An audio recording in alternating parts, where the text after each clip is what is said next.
thechairshot.com. Always use your head.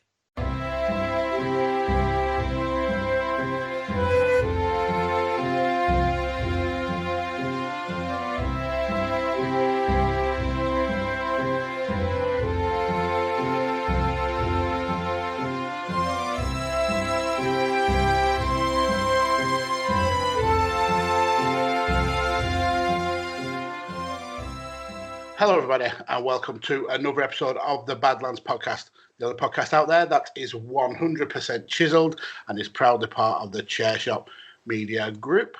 I am Mags, and unfortunately, Paul has got some issues to deal with in real life, so I'm flying solo today. But I get the opportunity to speak to one of my favourite guests of the last year or so, and I'm so glad that I'm able to get him back on Badlands. Actually, for the first time, discussing Mount Rushmore, because the last time he was on, we did a draft. It's the one and only Wrestling with John's star. John's, how are you, sir? Wow, Mags. Yes, I'm very, very well. It's brilliant to be back on Badlands for the second time. I feel very honoured to be asked to come back, and thoroughly enjoyed my first trip out with yourself and Paul. Going, we were talking about this sort of fair, weren't we, Mags? We couldn't figure out exactly how long ago it was, and we checked back through our DMs, and it was actually February, so nearly 10 months ago, getting on close to a year since we last did an episode together, or since I was last on the Badlands. But fantastic to be back on, and can't wait to talk about the topic, which I'm sure you will unveil very soon. Yeah, it's an absolute honour to have you back on, and you've really kind of spread your content wings since you were last on the show, and you've kind of moved on and up. You've got obviously the main show, Wrestling with John's, which is doing absolutely brilliant stuff. But you've also got Turnbuckle Arms and a deal with Powered4.tv. So yeah, let us know a little bit about how they came about and what the story is behind them. Well, it's been a busy time, and thanks for mentioning all of that. With regarding Wrestling with John's, we've just hit our 2-year anniversary, so we've just had a kind of 8 back-to-back episodes, which I'm just recovering from even now, and going to take a few weeks off to recover from them 8 episodes to mark our 2-year anniversary back in November. But you're quite right, and I want to kind of ultimately start a little bit of a stable of podcasts under the Wrestling with John's banner. So the first step towards that was I got some of my favourite guests from over the 2 years of Wrestling with John's together in a collective group. They call themselves The Brood because their podcast is called the Turnbuckle Arms. So it's like a bit of an offshoot to the Wrestling with John's, all based around 6 friends. Pub banter, as if talking about wrestling with a bunch of great mates around a pub table. And of course, ironically, since I come up with that concept, we've had the coronavirus pandemic. A lot of the bars and pubs have closed, and in fact, they probably are closed up and down the country as we speak. So they've had to do it all virtually. But yes, the concept is the type of wrestling chatter and banter you would have around a pub table, and that's kind of what they carry into each episode. They're doing some great things. They've recently celebrated 30 years of Chris Jericho, which I know is very close to your heart. You're a big Le Champion Demo God fan, Mags. I know that. But they've released about 6 main episodes. They tend to release on a monthly basis, and then they do kind of in-between bonus episodes called a Swift Half. And I think they're even thinking of doing shorter episodes they're calling Shots. So that's still to come. So lots of really cool things, all pub and bar themed, and topics that you would normally talk to your friends about around a pub table. So that's pretty cool. And yes, you mentioned Powered4TV. And it's the predecessor to what used to be known as Turnbuckle TV. And I was doing interviews for Turnbuckle TV for quite a long time, and then they eventually brought me in as part of their media team. So I'm working alongside another guy called John Scott. Who would have thought it? 2 John Scotts hosting the same podcast. But myself and the other John Scott, we tend to cover a lot of NXT NXT UK. We do NXT UK weekly, and we do interviews with wrestling promoters that have recently come on board Powered4.tv from around America and around the world. So I've recently interviewed John Bullard, the owner and the promoter of Chicagoland Championship Wrestling, Kim Artlett. She's the founder and the owner of Ignite Wrestling over in Florida. And we're doing lots of fun things on Powered4 TV, but it's really building itself up as a big streaming platform. It's got over 20 promotions from all over the world, and lots of exclusive interviews, documentaries, podcasts. So Powered4.tv is where it's happening. Since we last spoke, I have kind of got involved in lots of other things and looking to grow the Wrestling with Johners family. Yeah, and it's. I mean, we spoke about it on the first time that you were on here, and how kind of cool it is that you're really kind of leading this charge for British content creators, and how much of an inspiration you are. And it's never been truer than now. The fact that you're really making these moves, and you're trailblazing for us. British independent content creators. So I've got a lot of respect for you for that, Johners. Well, thank you, Mags. I appreciate the kind words. I really, really do. It means a lot. I mean, as you probably know, being an experienced podcaster now, I think you're the creator of 4 podcasts, if I'm not mistaken, Mags. Is that correct? I only actually now create 2. I'm involved with many, many more. But I only fair enough. But it is hard work being a content creator. It's very, very hard work. Coming up with the concepts and planning the episodes, executing the episodes, which are always good fun, of course, and then editing and publishing and all the promotion you have to do. So there's a lot of stuff that goes on behind the scenes for one single episode of a podcast or video cast, to get some praise from somebody such as yourself who knows the podcast industry inside and out means a lot, because it is hard work. Like I say, hence why I'm taking December off, Mags, just to recover from a very, very busy November, as I explained earlier, with it being our 2-year anniversary. But coming back, all guns blazing in January, with lots of new content for both Powered4 TV and Wrestling with Johners and the Turnbuckle Arms. Yes, January is going to be a really, really great, exciting month to kickstart, which should hopefully be another great year. Yeah, hopefully so, and I'll definitely be waiting with bated breath for that. But you've been on this show before, John, so we know you're Mount Rushmore, the greatest wrestler of all time. Yes. So what we like to do with returning guests is throw them a little bit of a curveball and for the opening topic.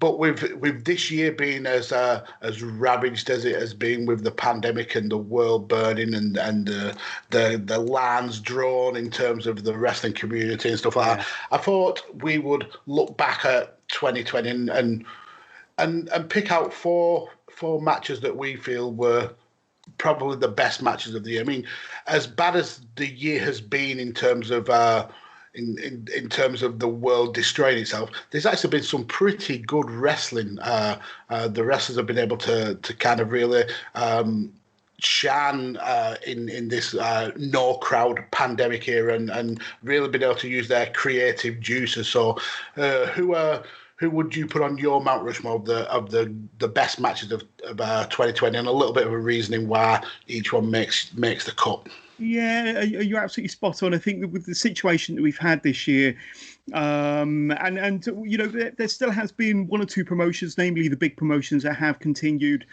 without fans, but relatively unscathed, i.e. AEW, WWE, and one or two Japanese promotions. It has ravaged the whole wrestling industry, but it has also put certain promotions in a situation where they have had to be experimental, innovative. They have had to think out the box, and I think that in some instances that has led to kind of better performances, because they've had to kind of push themselves a little bit more to create good content without fans being present, if that makes sense. Mm-hmm. So the 4 matches that I've picked out as my best or favourite matches of the year, and just looking down the list, all of them are within kind of the COVID era, shall I say, without any fans. But the first one I'm going with is Walter versus Ilya Dragunov from NXT UK for the NXT United Kingdom Championship. I think it was probably only about a month and a half ago. Yeah. And there was this fantastic build between the two. And they really built Ilya Dragunov up as this big star, big contender. I think that the week preceding the big championship match, they had a big tag match, also involving Alexander Wolf and Pete Dunne, and Ilya Dragunov got the big pin over Walter, and it's the first time Walter had ever been pinned since joining NXT UK, probably 2 years prior, which really kind of got us thinking, well, you know, is a title change going to happen? But the big match happened. I think it went around about 30 minutes. It was about a 30-minute match, but it was stiff. It was hard hitting. It was wincing in some places with the big chops and the big strikes and the ginormous kicks and drop kicks, and Ilya Dragunov continually trying to fight from underneath. And it was a battle. It was a war. I loved every minute of it. It just felt like a fight. It felt real. It felt legitimate. And I don't know if you saw the match that I'm referring to, but it's on my list. That championship match. I think even Meltzer gave it 5 stars. Not that means much to many people, but if it impressed the wrestling journalists, which it did, then you know that it's kind of a match. But it's one of them kind of water cooler moments where you know the following day everybody is talking about that match. And I mean, not only was it one of my favourite matches of this year, probably it's got to be inside my top maybe 20 matches of all time, if I'm honest, to be honest with you. But cracking match. And not only that, it's a match that I can go back and watch time and time again. I spot something different every time I see it, but it doesn't disappoint, and I can see it, a dozen times back to back, and I would not be disappointed. It's one of them matches that that's got longevity to it, most definitely. My second match is Cody versus Eddie Kingston from an episode of AEW Dynamite, and it was for the TNT Championship, 22nd of July this year. And the reason why I chose this match, and one thing that AEW are very, very good at, and especially when Cody was the TNT champion, was that he would wrestle independent workers, independent talent every Wednesday for the TNT Championship. Much like you could say that the John Cena US Championship Open Challenge, this was Cody's version, but he would invite independent workers, not contracted to AEW, to have a crack at the TNT Championship. And it was very, very refreshing, a very refreshing approach. And that's kind of something that AEW are excellent at, throughout, to be honest with you. But Eddie Kingston came in. I don't know whether it was announced before, and it probably was announced beforehand. We knew that he was going to be facing Cody, but he's kind of one of these independent wrestling darlings that you never expected to see on a major promotion. So it was a bit of shock value to see him there on the stage of AEW Dynamite this Wednesday in July. But he cut this fabulous, very, very kind of real promo on the stage before the match.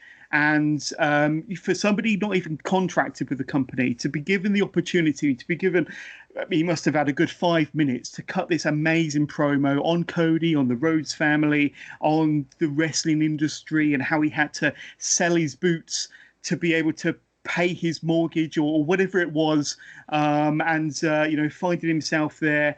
And then the match itself was hard hitting. It was real. It felt like a scrap. The selling from both individuals, especially Eddie Kingston, was phenomenal. It was just a great match. I think they involved acts which got utilized, not something you typically see on an episode of AEW Dynamite, certainly not for the TNT Championship, but that added an extra element, an extra edge to it. Eddie lost the match, but it was an excellent match, and so much so that off the strength of that match, he got signed to AEW, and then was off to the races. Got paired up with the Lucha Brothers. Sorry, the Lucha Brothers, and went on to have two fabulous matches against Jon Moxley for the AEW World Title, most recently at Full Gear, which was their last pay-per-view, of course, in that tremendous I Quit match. With this excellent match between him and Cody on the 22nd of July, and I thoroughly loved it. So I don't know if that was in your top four, but certainly up there for me. That one didn't make it. The Ilya Dragunov one did. Just before you continue, I'll quickly run through mine. Knowing that how much I kind of favour tag team wrestling, I went with FTR versus the Young Bucks. This was a dream match that we have wanted since the interactions between the teams on wrestling social media. And we never thought that we'd ever get it. And when we did, we were teased for such a long time by AEW. And it always felt that this would either live up to the hype or it would absolutely just shit the bed. And thankfully, it lived up to the hype. We got the callbacks to the tag teams of old and the inspirations. I felt that this was absolutely a stunning match and really was the dream match that we'd all been waiting for. So I went with that one. I then also had another Young Bucks one, the match against Adam Page and Kenny Omega from Revolution back in February. Yeah.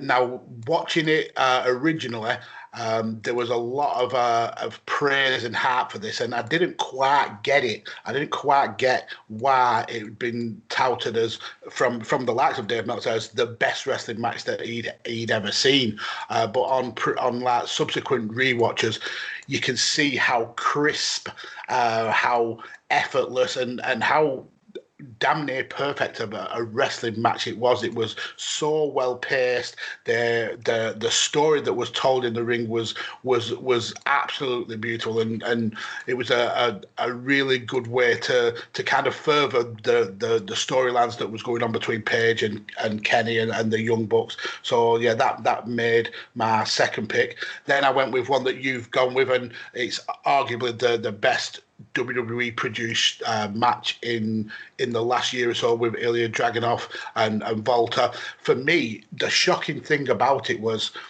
it's just so far removed from a WWE match. Yeah, you wouldn't have thought it was under the WWE umbrella at all, having seen that match. It was so brutal. It felt more like a WXW or a Progress style match, or even a Pro Wrestling Noah style match. It was just so good. Again, great storytelling, and it was one of those matches that we were getting hyped for before COVID happened, and then the world ended, and I had a horrible feeling that Ilya Dragunov was going to kind of get screwed out of this storyline, because a lot of companies could have easily just pressed the reset button and started again, but luckily they didn't, and they kept up with this storyline, and I think nobody came out of this match looking bad. I thought that both guys were elevated from this. And then the last pick, and it's a little bit out there, but I've gone with Minoru Suzuki versus Yuji Nagata from the New Japan Cup. I have never seen two 50-plus wrestlers beat the living piss out of each other like this before. An absolute slap fest, an absolute chop fest. They destroyed each other.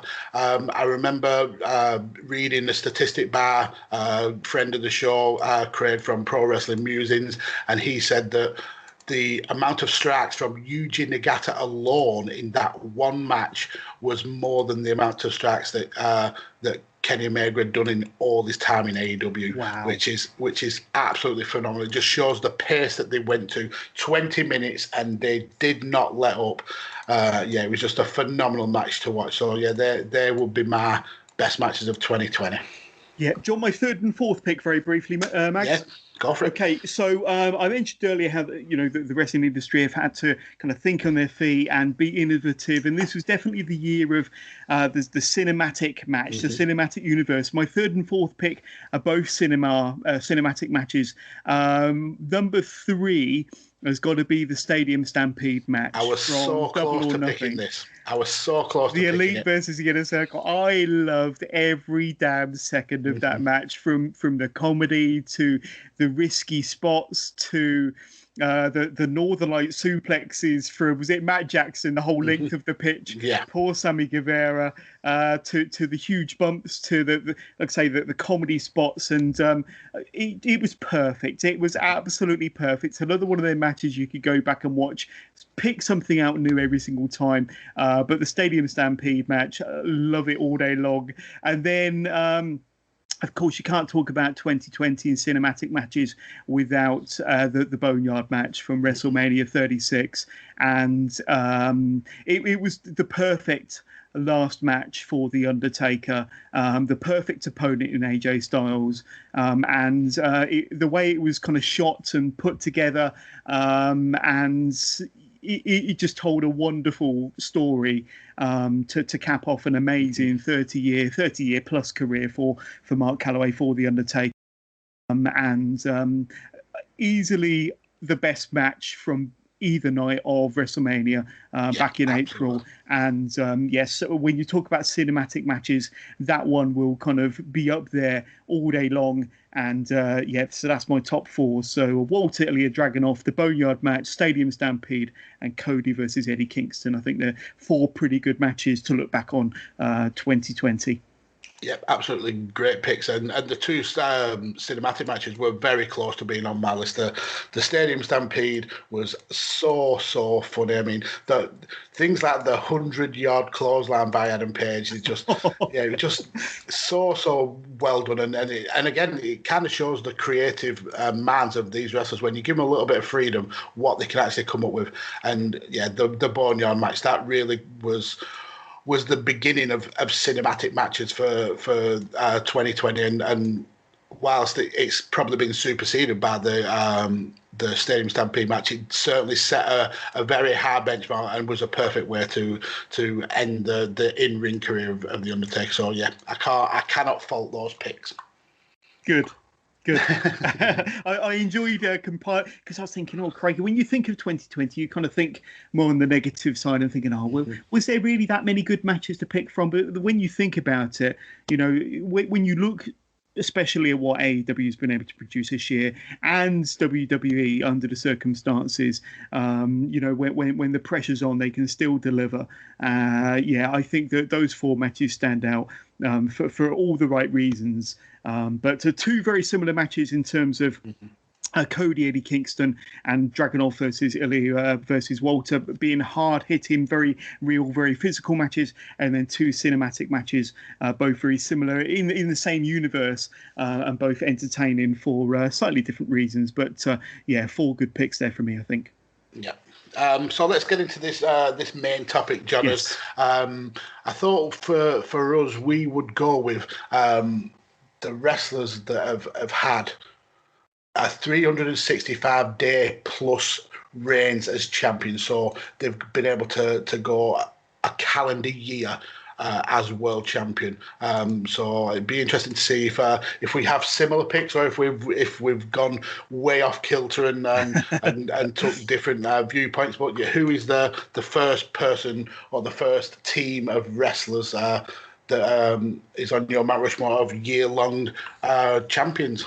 Right. Well, I've tried to go with champions that have meant something to me during my fandom. So, you've got wrestlers that you could look back at had really lengthy reigns in the 60s and the 70s and the 80s, but I've tried to stick more within the 20, 30 years of my wrestling fandom. And one that really kind of reignited a lot of people's passion for pro wrestling, and kind of really made it cool to watch WWE again, was a certain CM Punk. And we all remember that legendary pipe bomb promo that he cut in 2011, just before the Money in the Bank pay-per-view, where he won the world title against John Cena. But I'm focusing on his second reign. Now, he had 2 reigns. His second reign started at Survivor Series 2011 when he beat Alberto Del Rio. And his second reign lasted for 434 days, or at least that's what I've got down here. And it was kind of the summer of Punk, or certainly the year of Punk, 2011, 2012. And he had that championship all the way through to the Royal Rumble 2013, when of course he had that match against The Rock, another fine match by the way. But in that time, CM Punk had defended his championship against the likes of Chris Jericho, John Cena, and then eventually losing out to The Rock at the Royal Rumble, of course. But 434 days, I think, was a hell of a reign in the modern era, especially when, if you think over the last 20, 30 years, every single title bout, including the WWF or WWE Championship, has kind of been like a hot potato and gone from one person to the other, week-long reigns, maybe a couple of months at the best. But over a year, 434 days, I think is a really, really respectable run. And like I say, I think CM Punk made it cool to be a wrestling fan again around, 2011, 2012, 2013, through to when he left the company in 2014. And like I say, cut some amazing promos, had some but CM Punk will be number 1 on my Mount Rushmore for longevity in terms of being a champion. It's a very solid pick. My issues with CM Punk are renowned that he blocked me for absolutely no reason. I've never ever mentioned him. What did you say, Bags? What did you say?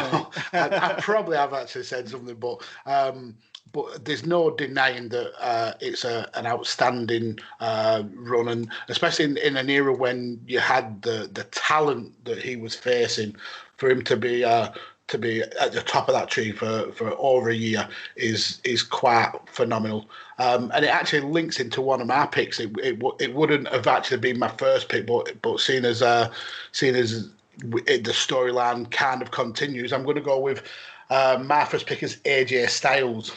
So in the 2020s, as you mentioned, that title was hot-shotted around pretty much before and after Punk's 434-day reign. And then in the next 4 years, since Punk's title reign, there was 21 different champions, and that was held between 12 separate wrestlers. The longest run in that period was 224 days, which was by Brock Lesnar, and only 6 of those 21 runs actually lasted longer than 100 days. And 11 of them actually lasted less than 50 days. So there was absolutely no consistency in terms of a champion. It was pretty much, like you said, hot potato, and it was the perfect way to explain it. So when AJ Styles beat Jinder Mahal on SmackDown in Manchester, it was very hard to expect a long reign from AJ. But with that win, he was actually the second person to ever win the WWE title on SmackDown, and it was the first one to win it outside of America and Canada. So he started off on a good footing with a record-breaking win.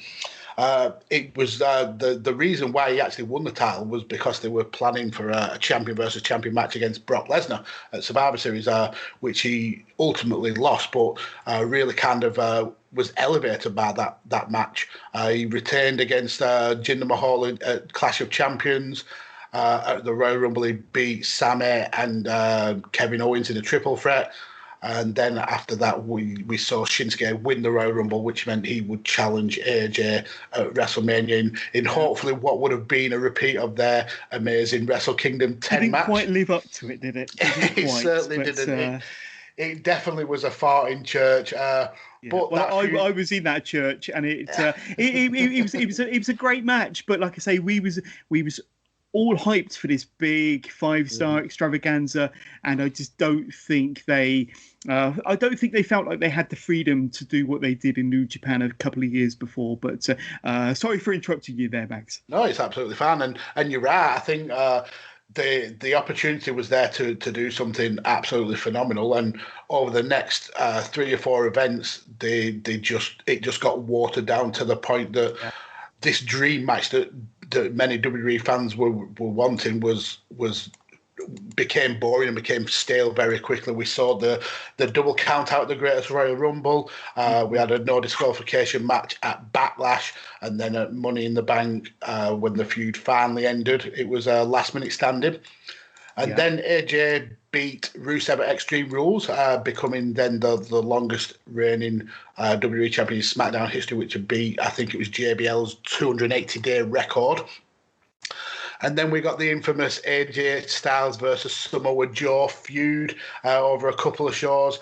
We got the Wendy promo where he promised he would be the new daddy, which looking back was fun, but at the time was so cringeworthy. And then we got that controversial end at Hell in a Cell where AJ Styles tapped out, but the referee didn't see it, and AJ won with the roll up.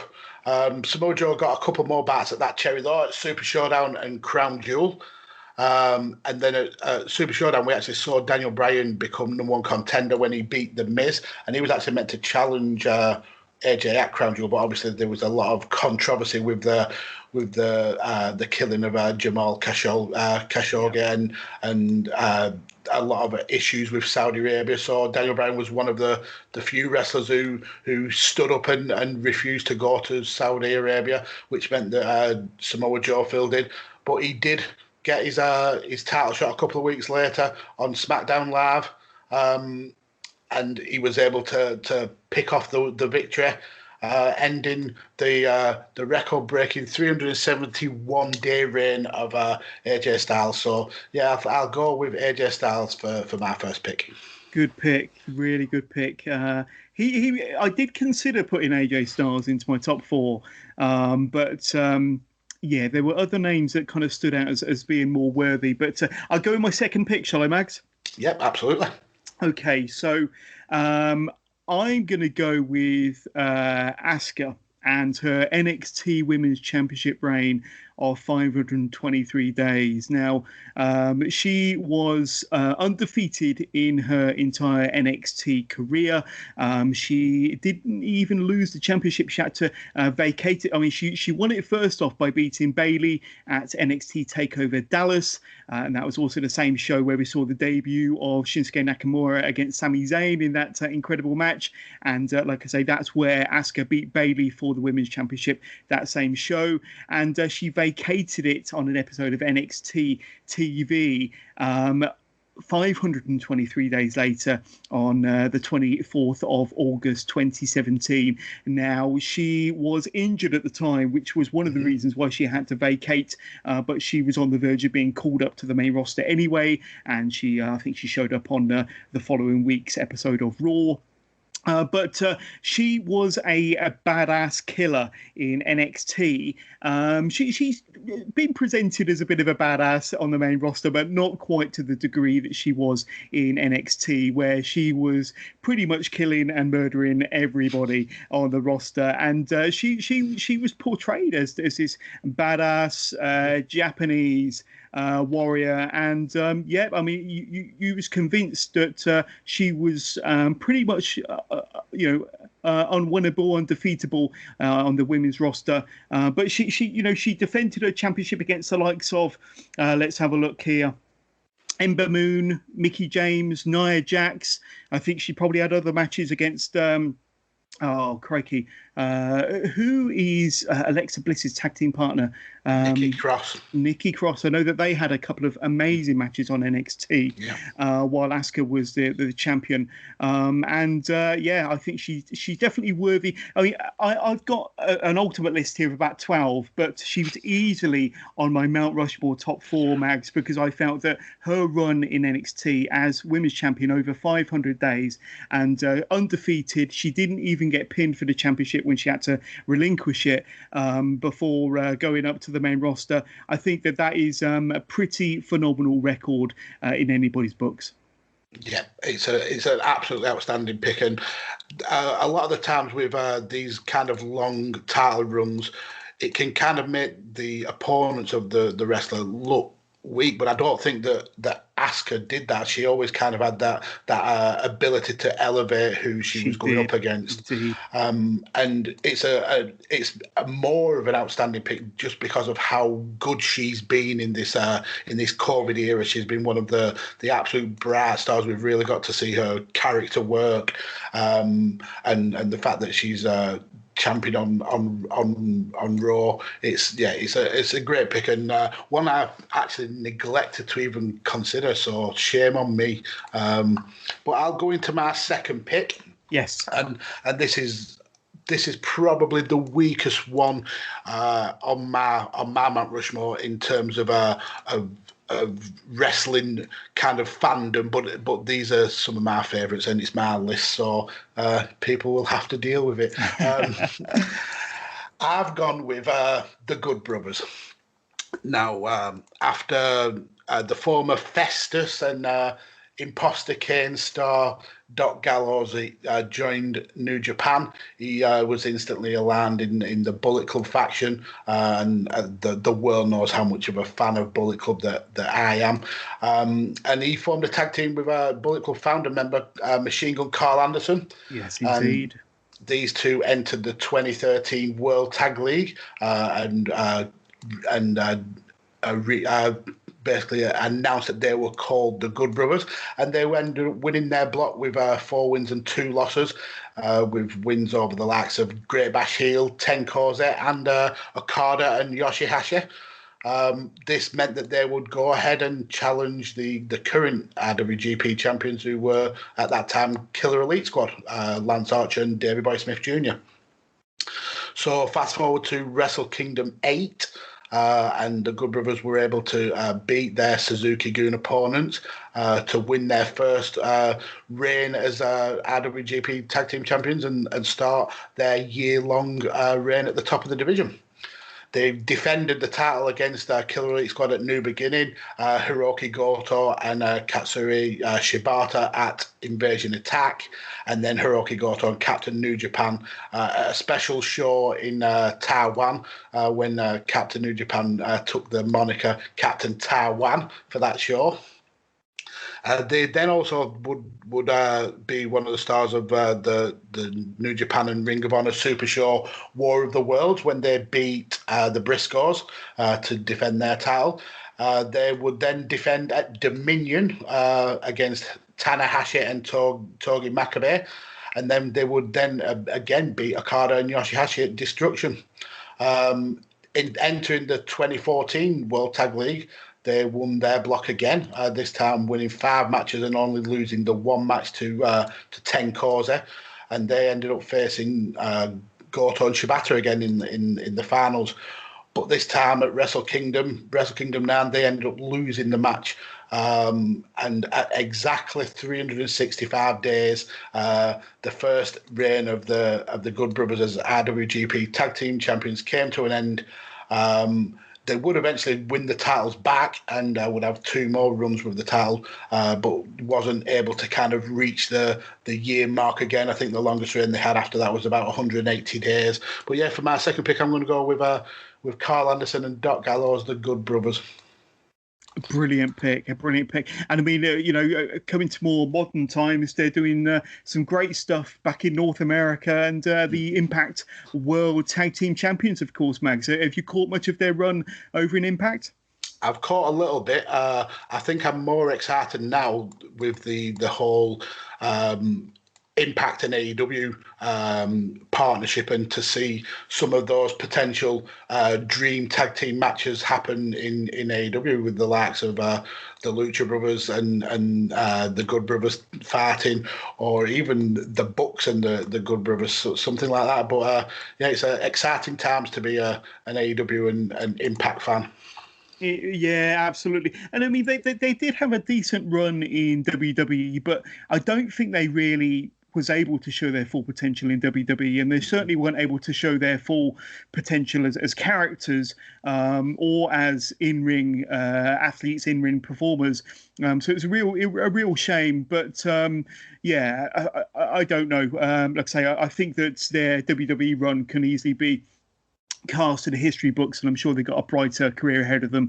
Like I say, with certainly an Impact and with whatever amalgamation they've got going with AEW. But my third pick then, Mags, I don't know whether this person will feature on your list, but when I was going through the longest reigning champions of all time, this one jumped out like a flashing beacon to me. But it's a certain Rob Van Dam and his 700-day reign as ECW television champion from April the 4th, 1998, when he beat Bam Bam Bigelow, all the way through to March the 4th, 2000, when he had to relinquish the title due to injury.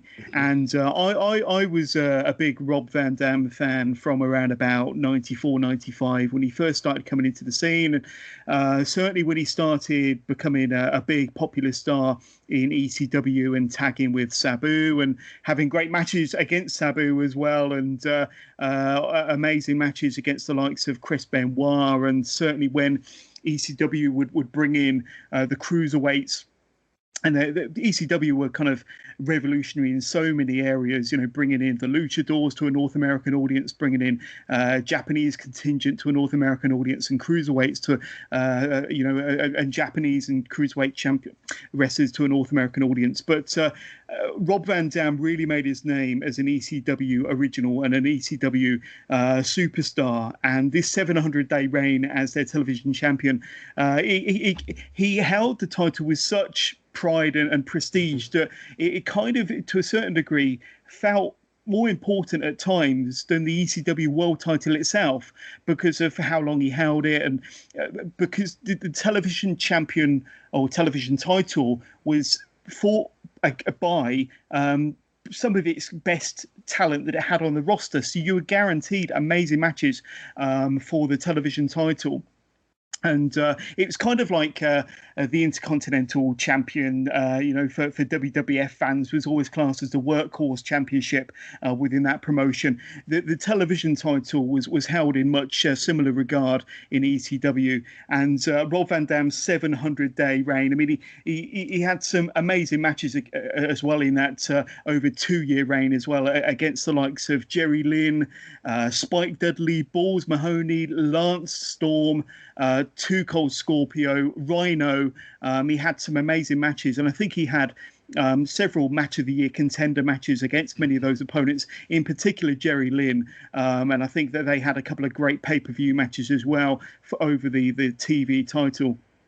And I think that was also where Rob Van Dam kind of came into many wrestling fans' hearts as being not only an amazing performer, but a great character, an amazing athlete. And I think that also kind of gave him the opportunity to catch the eye of the big leagues, certainly WWF. And he went on to be, a big star in the WWE, of course. And yes, Rob Van Dam's 700-day ECW television championship reign definitely stands out to me as being a massive original ECW fan, and that was certainly a title reign that I'll always remember.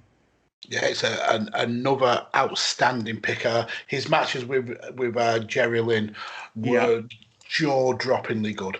Absolutely, just the kind of matches that you just sit there and you are just slack-jawed of how technically perfect these two guys were together. Such chemistry. It's an outstanding pick, and I think you hit the nail on the head with how he elevated that title to being way more than it ever had any right to be. It's a great pick, and it's one that definitely deserves to be on your Mount Rushmore. I totally agree with that, and I'm gonna go with my third picker, and it's another 700+ day reign. Going to revisit New Japan, and I'm going to go with Kazuchika Okada. So at time of recording, he's had 5 IWGP title reigns, and he tends to be kind of a long-term champion. New Japan put the belt on Okada, and it usually stays on him for quite a while. After his first reign ended after 125 days, no reign since then has been less than 274, and he's actually had 2-year-long runs with the title. But I'm actually going with his fourth reign, which is the record breaker, 720 days, and that's actually 240 days more than the second longest, which was Hashimoto at 489. So after losing the title to Tetsuya Naito at Invasion Attack in 2016, he regained the belt at Dominion of that year. And this is when he started this record smashing reign. He finished second in his group at the 26 G1 Climax, and he was able to defend that title against pro wrestling Noah star Namichi Marufuji in what was a Japanese kind of a dream match at King of Pro Wrestling. At Wrestle Kingdom 11, he faced the G1 winner Kenny Omega, the first in the 4 matches that absolutely destroyed the Dave Meltzer rating scale. He would win that match and successfully defend then against Suzuki at New Beginning, against Shibata, who had won the 2017 New Japan Cup, and Bad Luck Fale at Wrestling Dontaku. And then he re-challenged Omega at Dominion. This was the 60-minute time limit draw match, which meant that Okada's reign continued. Then we got the G1 special in the USA event where he beat Cody. And then in the 27 G1 Climax, his loss to Kenny Omega meant that he didn't make the finals that year. Going back to his title defenses, he beat Evil, who was the only other person outside Omega to beat him in that G1 Climax. And then with that win, that meant that Okada beat Hashimoto's record of 489 days. And then the day before he defended the title at Wrestle Kingdom 12, he also broke another record, which was Hiroshi Tanahashi's combined total of 1,358 days as champion. So at that Wrestle Kingdom 12, he beat the G1 Climax winner Tetsuya Naito. Then at New Beginning, he beat Nato's stablemate Sanada. And then he beat New Japan Cup winner Zack Sabre Jr. at Sakura Genesis. This meant he tied another Tanahashi record of 11 defenses in a single reign. Tanahashi then challenged Okada at Dontaku to try and defend that record. Unfortunately for Tanahashi, Okada was able to overcome him, and he then broke Tanahashi's defensive record. Then after that match, he challenged Okada again, saying that he was frustrated with his record against the cleaner, with 1 win, 1 loss, and 1 draw, and he wanted to put a line over this feud. So at Dominion in Osaka, Okada faced Kenny in a 2 out of 3 falls match with no time limit, so we didn't get the option of not having a definitive winner. And after 65 minutes of absolute clinical wrestling, Kenny was able to beat the record-breaking Okada 2 falls to 1 and ended the 720-day reign of Kazuchika Okada and really cement his status as the best bout machine. So, yeah, my third pick, I'm going to go with 720 days of Kazuchika Okada. Wow, that's amazing, and definitely deserves to be on your Mount Rushmore there. And I think Kazuchika Okada probably featured on my original Mount Rushmore of greatest wrestlers of all time. I think when I first appeared back in February, but yeah, hell of a choice there as your number 3. But I think we're on to my number 4 now, aren't we, Mags? So my fourth and final pick for my Mount Rushmore, and I've probably gone fairly route one with this, to be honest with you, but I've gone with a UK wrestling talent, and this person's reign lasted for 685 days, and of course I'm on about the bruiserweight Pete Dunne. And he was the originally it was the WWE United Kingdom Championship, got changed to the NXT United Kingdom Championship, but he beat Tyler Bate at TakeOver Chicago back in May 2017 in what many people called was their match of the year. It was certainly my match of the year, and that was like a 20-minute battle that had everybody in that arena on their feet chanting NXT and UK, and that was a real star-making performance from both individuals, but certainly Pete Dunne, and he went on to defend the championship over the next nearly 2 years, 685 days, eventually losing it over WrestleMania weekend 2019 at TakeOver New York on the 5th of April against Walter, who is still the NXT UK champion as we speak. We spoke about one of his great matches earlier against Ilya Dragunov, of course, but Pete Dunne, I think this not only kind of gave him an opportunity to shine on a bigger stage, but it gave him an opportunity to be seen by a worldwide audience and to really kind of shine a massive spotlight thanks to his presence and his fantastic reign on the fantastic work that the British wrestling industry had done, not just during his reign, but in the few years before that, and how big BritWres got because of individuals like Tyler Bate, Trent Seven, Pete Dunne, Zach Gibson, Jimmy Havoc, and all them great individuals that worked so hard from the mid-2010s through to the late 2010s, through to now, you could say, to really put British wrestling on the map. And I think Pete Dunne, to a certain degree, was like the figurehead of that movement, and certainly when he was the UK champion. And I think his kind of championship reign added to a quite phenomenal legacy, to be honest with you. Every single match that he had as champion was pretty phenomenal. I mean, he defended it against the likes of, I think he had a rematch against Tyler Bate, but he also defended it against Roderick Strong. He defended it against Zach Gibson. He defended it against Danny Burch. And then, of course, I'm sure there was many more on that list of people that he defended the championship against. But, of course, he had that phenomenal match against Walter at TakeOver New York last April, where he eventually lost the championship, and then he went on after that to become a big star on the Black and Gold brand over in Florida, NXT, of course, but he's featured on quite a few main roster pay-per-views as well, most notably his match against Adam Cole for the NXT Championship at last year's Survivor Series. But I think it helped to kind of boost Pete Dunne into not just the universe, but the stratosphere. I think it really kind of shot his star far and wide, and I think not only is he a big name in the UK and Europe, but I think that title run also helped him to become a big name worldwide. And of course, we saw him recently at War Games in that fantastic match against the Undisputed Era as part of Pat McAfee's team, and that was a tremendous match where Pete Dunne had another brilliant outing. But yeah, Pete Dunne is my fourth and final pick for his 685-day reign as the NXT UK champion. And another outstanding pick. And I think when you have a title that is in its infancy, like the NXT UK title was, it's very important you have the right champions to give it that kind of gravitas and that kind of legacy.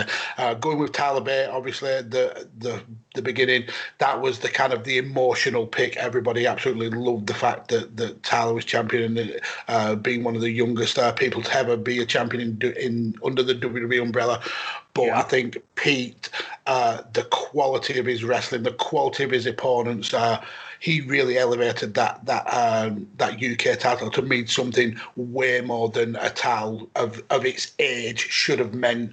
And I think he and the title were so linked together that they both raised each other, and he really made that title mean something. And when the loss came to Walter, it was very much a passing of the torch, and Pete Dunne went on to the black and gold brand, and I still believe he's very much been earmarked for a future main roster title run, because I think he's that good of a wrestler. He's so talented and still so young, which is only scary. Be maybe 24, possibly 25 at a pinch, but I mean that's no age for a pro wrestler. He's still got another 15 years ahead of him if he really wanted it. Yeah, so it's a great pick and a great way to round off your Mount Rushmore. I've gone at the total other end of the spectrum. I've gone way back in time for my last pick. I've gone for the Macho Man, Randy Savage. So he was on my list, not quite in the top 4 though, but yeah. I think this is more speaking to my fandom of watching wrestling with my gran and things like that. It kind of like stuck in my memory. But at WrestleMania 3, we saw the match against Ricky Steamboat and Randy Savage, which still today is looked at as a clinic and arguably one of the greatest matches of all time. And while Steamboat actually walked out of that match as the winner, ending a year plus reign from Randy Savage as Intercontinental Champion, in just over a year, Savage would end up being pushed into the main title scene. He would win the King of the Ring later on in 1987, and was actually becoming so popular that he was being cheered during his matches, despite him being a heel. So the WWF and Savage started to kind of lean into this, and we got that natural kind of turn to a babyface. And then in the run-up to the end of the year, Savage unsuccessfully tried to regain his RC title, which was now in the hands of the Honky Tonk Man, someone else who could have potentially been considered for this list. Yep. And even though he was unsuccessful in that pursuit of the title, it was quite clear that big things were coming for Macho when Elizabeth started to recruit Hogan to team up with Savage against the stable of Jimmy Hart, and we got the forming of the Mega Powers. So then we go to the lead up to WrestleMania 4, and we get a little bit of controversy when Andre the Giant won the WWF title, but then subsequently struck a deal to hand the title over to Ted DiBiase, and we got President Jack Tunney vetoing that, announcing that the WWF title would now be vacant, and that WrestleMania 4 would have a tournament to crown a new WWF champion. So Savage was a participant in this tournament, and he beat Butch Reed in the first round. He beat Greg Valentine in the second round, One Man Gang in the semi-finals, and then he had Ted DiBiase in the final. And after a 10-minute match, which saw Hogan come out to neutralise the threat of Andre the Giant, and we also saw Hogan showing a little bit of those heelish tendencies when he hit Ted DiBiase with a chair shot. We saw Savage win his first WWF title. Obviously, that was marred a little bit with the fact that Hogan must pause, and he was involved in the celebration. But Savage would defend that title against the likes of One Man Gang, Andre the Giant, and Boss Man. But the actual focal point of this time was not so much Savage's reign as champion, but more the fracturing relationship between him, Elizabeth, and Hulk Hogan. So the Mega Powers would face the Mega Bucks, who were DiBiase and Andre at SummerSlam, and then they would go on to feud with the Twin Towers of the Boss Man and Akeem, the African Dream. And then they also had a Survivor Series match, which the Mega Powers team would win. And it was really kind of, looking back now, it's really kind of insidious that Hogan was still heavily involved with Savage during Savage's time as world champion. Back as watching it as a kid, it was heaven, because they were two of my favourite wrestlers. But looking back now, you could see the political strength of Hogan for him to still be involved in this picture. So then we go into early 1989, and the cracks between the two are really starting to show. Elizabeth confirmed that she was Hogan's official manager, and then we got Hogan accidentally eliminating Savage from the Royal Rumble. which led to a scuffle between the two that was only ended when Elizabeth separated them. Then in another match against the Twin Towers, we see Elizabeth get injured and Hogan carries her off to the back, leaving Savage to fend for himself. So when Hogan returns to the match, Savage abandoned him and left him for the rest of the match. Hogan went on to win, obviously, because Hogan. Yeah. But this led to a huge argument that ended when Savage attacked Hogan and Brutus Beefcake and led to the Mega Powers exploding, which culminated in the match at WrestleMania 5, where after 20 minutes and arguably Randy Savage getting Hogan's best match ever out of him, we saw Hogan lift that WWF title.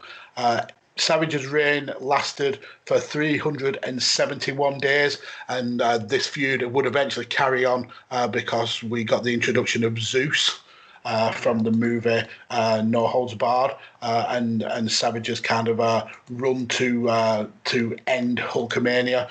But yeah, for my last pick, I've gone with Macho Man Randy Savage and his 371-day run as WWF champion.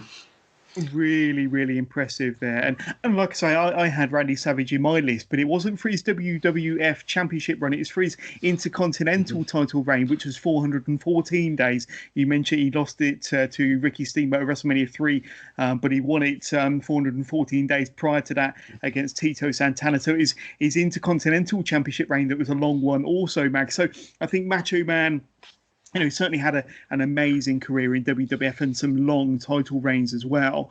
So a fantastic final pick for yourself there.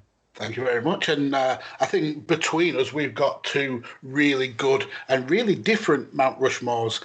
Yours with CM Punk, Asuka, RVD and Pete Dunne and Man with AJ Styles, the Good Brothers. That is pretty much one of these is not quite like the others with the Good Brothers. Kazuchika Okada and Macho Man Randy Savage.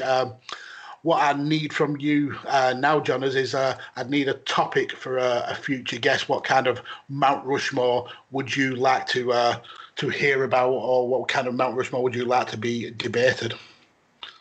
Oh, wow. Let's have a quick think. Mount Rushmore's. What sort of topics have you done in the past, Ed Mags? Just while I'm kind of thinking about a new one, because you must have covered a lot of different topics over. You've been doing this for more than a year now, haven't you? We've got about 120 episodes, I think. Wow. Yeah. We've run the gamut from the Mount Rushmore of hairdos, the Mount Rushmore of crazy merchandise, the Mount Rushmore of WrestleMania matches. We've covered a lot of topics, so the more kind of out there and wacky topics that people can come up with. I think I've got one.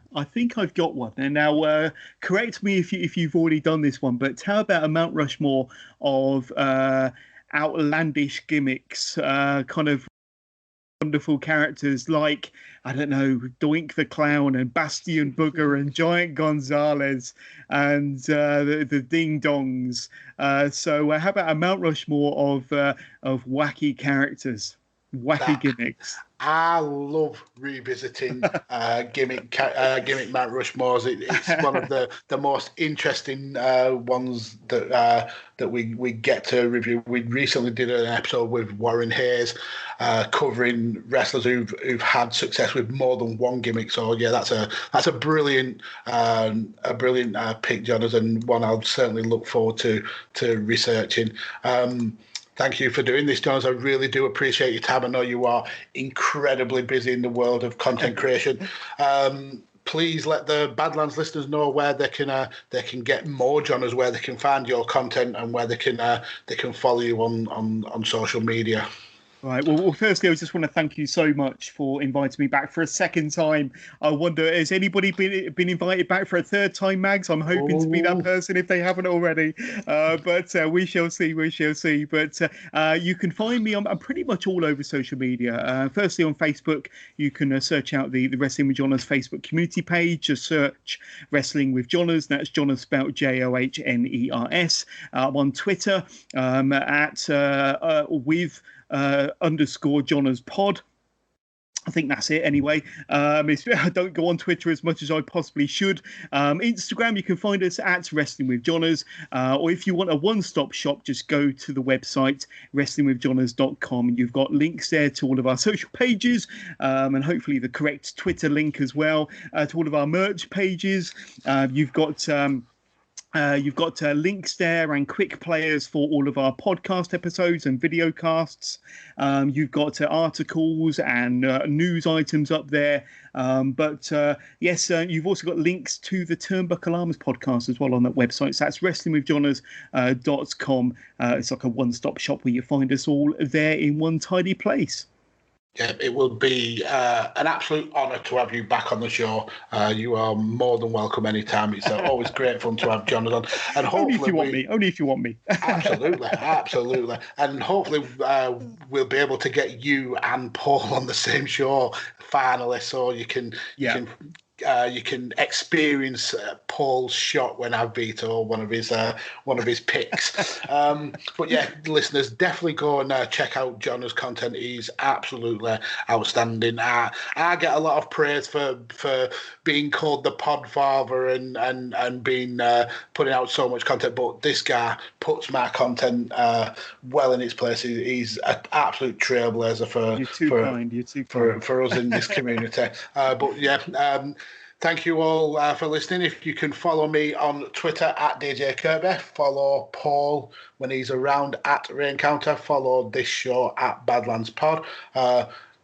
Who had the best Mount Rushmore? Was it Johners or was it me? And what would be your Mount Rushmore of the greatest 365-day plus reigns as champion? Let us know on social media. But remember, when you are making your picks, that there is only one rule, and that is that you must always use your head.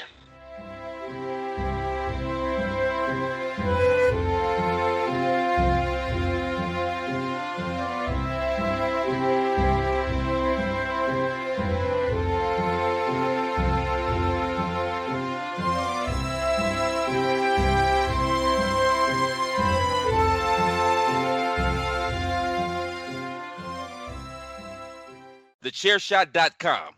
Always use your head. It's a new year, and with T-Mobile, it's not about how far apart we are. It's about how close we can be. So we're bringing out our best deal. Right now, get the iPhone 12 on us on every single plan with eligible iPhone trade-in. So I can FaceTime with my sister in Savannah. That's right, the iPhone 12 on us on every plan. All on America's 5G leader in coverage. T-Mobile. With 24 monthly bill credits and a new line plus tax. If you cancel credit, stop and balance on required finance agreement may be due. Contact us for well-qualified buyers. Qualifying consumer plan required. See coverage and offer details at T-Mobile.com. It takes thousands of hours to become an astronaut. Right, Nina? Oh, I'm not an astronaut. I'm a design consultant at the Container Store. But you explore space. I help you find space with our Alpha Closet systems. And you're an expert. Pretty good at it. And you use satellites to communicate. I'm doing more virtual in-home closet designs, but I wouldn't say... We salute you, astronaut Nina, for helping us find space. You're welcome. The Alpha sales bonus is here. Earn up to $500 in credit now through February 7th at the Container Store, where space comes from.